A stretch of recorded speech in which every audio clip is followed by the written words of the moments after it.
안녕하세요. 오늘도 사연살롱을 찾아주셔서 감사합니다. 결혼 6년차, 행복한 가정을 꾸리고 있는 30대 중반 여자입니다. 어려운 일이 닥쳐봐야 누가 진짜 내 편인지 알 수 있다는 말이 있죠. 딱 저희 시댁을 두고 하는 말 같았어요. 고교 졸업을 앞두고 대학 진학을 위한 상담은 제 인생의 가장 큰 고민을 던져줬어요. 원하는 학교에 들어가기 위한 점수가 부족했냐고요? 아니요. 다행히도 수능 성적은 제가 원하던 학교 학과에 들어가기에 충분했어요. 제 걱정은 바로 저희 아빠였는데요. 저희 부모님께서는 제가 아주 어릴 때 이혼하셨고 아빠는 저를 홀로 키우셨어요. 사실 제가 워낙 어릴 때 이혼하셔서 엄마에 대한 기억은 전혀 없었고 늘 제 인생은 아빠와 함께 했는데요. 아빠는 엄마의 부재를 미안해 하셨죠. 하지만 저는 아빠의 존재만으로도 전혀 부족함을 느끼지 않고 학창시절을 보내게 되었어요. 집안 사정이 넉넉하지도 않았지만 행복했어요. 싱글파파로 저에게 평생 헌신한 그런 아빠를 두고 서울로 대학을 간다는 게 내키지 않아서 전액 장학금을 받을 수 있는 지역의 대학을 생각하고 있었습니다. 아빠는 뜬금없이 저한테 밥 먹으러 가자며 고급 갈비집으로 데리고 갔어요. 그곳에서 아빠와 처음으로 대학 진학에 대해 이야기하게 되었어요. 아빠, 나 이번에 전액 장학금 받고 우리 집 근처에 있는 대학 가려고. 내가 열심히 하면 서울이든 여기든 똑같아. 학비도 안 들고 서울의 월세도 엄청 비싸대. 우리 딸, 혹시 내 걱정 때문에 서울로 안 가는 거라면 그럴 필요 없어. 아빠 여기 친구들도 많아서 걱정 없고.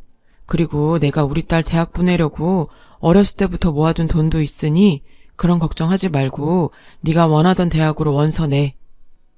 아빠는 학비와 생활비로 쓰라며 통장 하나를 내미셨고 제 손을 꼭 잡고 이야기하셨어요. 아빠는 우리 딸이 아빠 때문에 원하는 거 못하면서 사는 거 싫어. 우리 딸은 똑똑해서 뭘 해도 잘할 거야. 알았지? 아빠의 진심 어린 말에 아빠 품에 안겨 어린 애처럼 펑펑 울었네요. 저는 아빠의 지지 덕에 서울에 있는 학교에 지원했고 당당하게 합격했어요. 제 나이 20, 대학 입학을 위해 난생 처음으로 고향을 떠나 서울로 오게 되었죠. 아빠의 기대에 어긋날 수 없었던 저는 다들 놀고 즐기는 1학년 때부터 도서관에서 살다시피 할 정도로 열심히 공부했어요. 그러다 보니 캠퍼스의 낭만은 저에게는 남의 이야기일 뿐이었어요. 서울 생활이 2년이나 지났지만 저는 과에서도 거의 아웃사이더였던 터라 주말에 연락할 사람 하나 없었어요. 3학년이 되어서야 이렇게 대학생활을 보낼 수는 없다 생각이 들더라고요. 그래서 동아리 활동이라도 시작해야겠다 싶었어요. 사실 3학년을 환영해주는 동아리는 없었어요. 포기하려는 차에 게시판에 걸린 공지를 보게 됐죠. 밴드부 키보드 구함.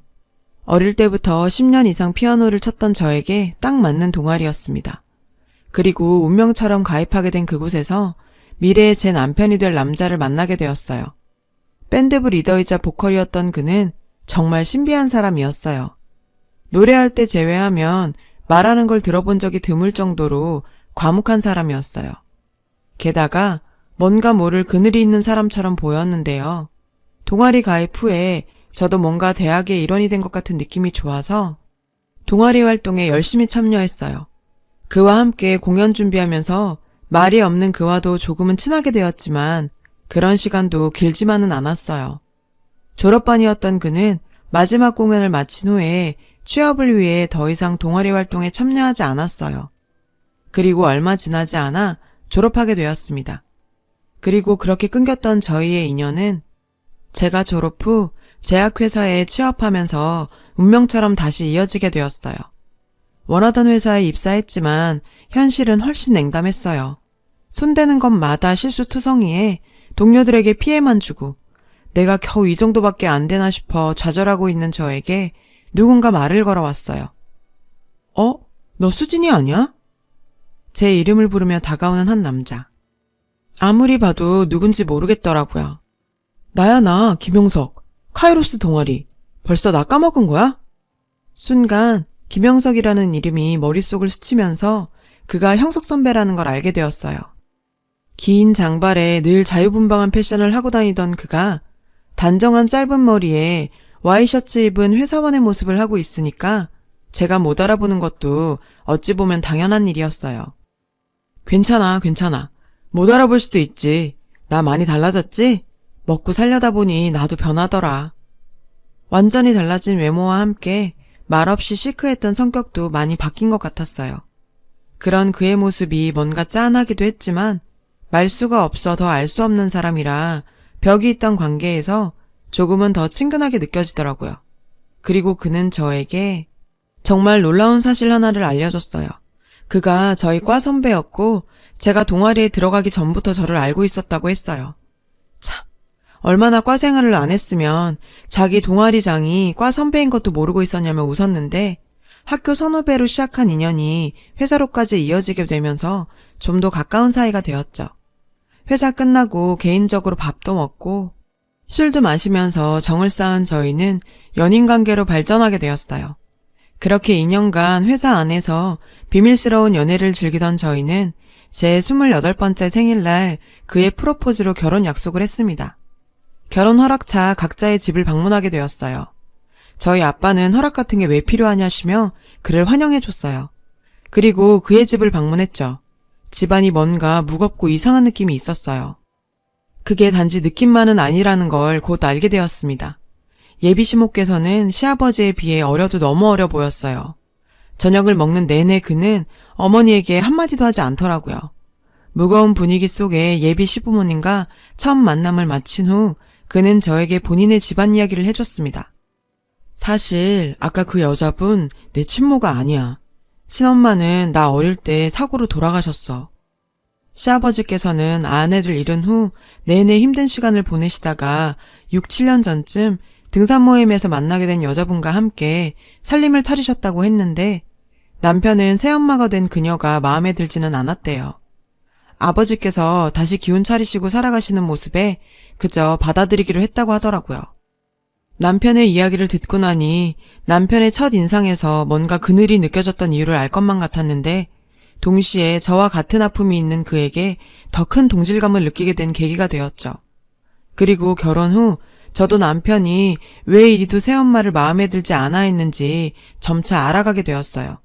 그 사람은 시아버지가 있을 때는 천사 같은 새엄마이자 시어머니 노릇을 했는데 시아버지만 없으면 완전히 다른 사람이 되곤 했어요.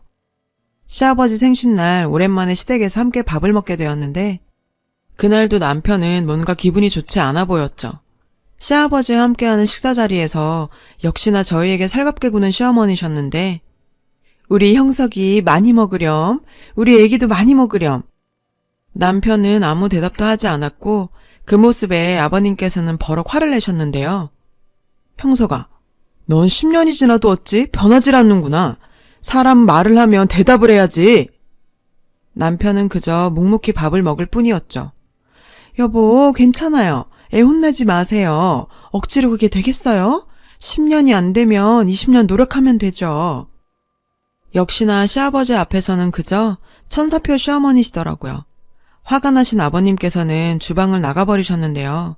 그때부터 시어머니의 완벽히 다른 얼굴이 드러났어요. 얘야, 넌 네 남편이 그런다고 너까지 대답을 안 하니? 네 남편이 나 개무시한다고 너도 나 무시하는 거야? 그래? 아버지의 행복을 위해 지금도 꾹 참고 있는 남편은 마치 늘 당하던 것인 양 흘려들었어요. 남편의 그런 모습에 시어머니의 불똥은 늘 저로 향하게 되었어요. 결혼 2년 만에 아이를 가진 저는 출산을 위해 휴직을 하게 되었습니다. 그때부터 시어머니의 괴롭힘이 시작되었죠. 변호사셨던 시아버지는 늘 재판 준비로 바쁘셨던 터라 집에는 시어머니만 계셨고 이런저런 핑계를 대가면서 저를 집으로 불러들이더라고요. 얘야, 너는 여자애가 돼서 김치도 하나 못 담그니? 친정엄마가 없으니 이런 거 하나도 못 배웠지. 아니 어머님, 아무리 그래도 말씀이 좀... 뭐라고? 너 시애미한테 대드는 거니? 지금 나 무시하는 거니? 일부러 저에게 시비 걸듯 공격하는 시어머니는 무슨 말만 하면 자기를 무시하는 거냐며 소리치셨어요. 그런 일이 있고 나면 도대체 시아버지께 어떻게 말했는지 몰라도 시아버지의 꾸지람이 이어졌는데요. 애기야, 아무리 그래도 네 시애미다. 너도 지킬 건 지켜다오. 시아버지의 호통 앞에 저는 그저 시어머니께 사과드릴 수밖에 없었죠. 시어머니는 시아버지 뒤에 숨어서 저를 보며 조소를 날리고 있었고요. 그 모습에 정말 스트레스가 날로 쌓여만 갔고 극심한 스트레스로 인해 뱃속의 아기까지 위험한 상황에 놓이게 되었어요. 뒤늦게 상황을 알게 된 남편은 자신이 전부 해결하겠다며 저와 함께 시어머니를 찾아갔어요. 도대체 왜 그러시는 겁니까? 왜 제 차를 자꾸 괴롭히는 겁니까? 예, 내가 언제 네 차를 괴롭혔니? 시어미가 며느리한테 일 좀 시키는 게 괴롭히는 거니? 남편은 뭔가 결심한 듯 단호하게 말했어요. 나 당신이 숨겨놓은 아들 있는 거 다 알아. 그저 아버지가 행복해 하셔서 아무 말 안 하고 넘어갔는데 내 여자까지 건드리면 나도 더 이상 안 참아. 그 순간 시아버지께서 집으로 들어오셨고 시어머니는 마치 핍박받는 새엄마의 빙이 된 듯 하더라고요. 나는 그저 너희랑 잘 지내려고 좋은 시어미가 되고 싶어서 그런 건데.